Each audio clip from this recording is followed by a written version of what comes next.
আজকাল তো সবাই দেখি, মানে যারা যারা ধরো এই সোশ্যাল মিডিয়াতে কাজ করছে, কত জায়গায় না ঘুরতে যাচ্ছে, ভিডিও বানাচ্ছে, ফটোশ্যুট করছে, কত কি আপলোড করছে।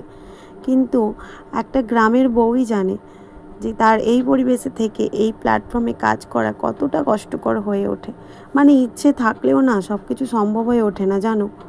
যখনই একটু বাড়ির বাইরে যায় বা উঠোনটাতে যায় বা একটু বাড়ির পাশের রাস্তাটায় গিয়ে দাঁড়িয়ে একটা ফটো নিই বা সেলফি নিই, ভিডিও শ্যুট করি, তখনই কত লোকের কত রকম যে সমালোচনা শুনতে হয়, কত কথা।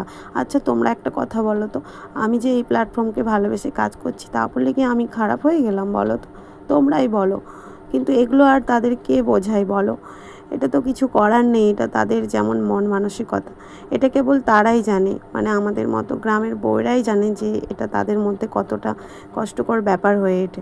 আর কি বলো তো, গ্রামের বউদের না আলাদা করে সাজুগুজু করে কোথাও ভিডিও বানাতে যাবে, সেটা যাওয়াও সম্ভব হয়ে ওঠে না, আর সেরকম একটা সময়ও থাকে না, কারণ কাজ থাকে গ্রামের, মানে শহরের থেকে গ্রামের বউদের অনেকটা বেশি কাজ থাকে।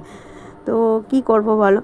তো যাই হোক, দেখো আমি এই রকমই মানে বাড়িতে যেভাবে থাকি, কখনো সাজুগুজু করে ভিডিও বানাই, কখনো আবার এমনি নর্মাল ভিডিও বানাই, কখনো রান্নাবান্না, কখনো কাজের মধ্যে ভিডিও বানাই।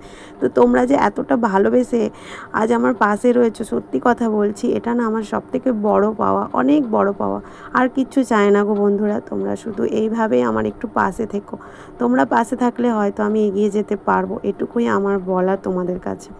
তো এই বোনটাকে সবাই একটু বেশি বেশি করে ভালোবাসা দেবে, আর যদি আমার ভিডিও ভালো লাগে অবশ্যই একটু লাইক কমেন্ট করে দেবে।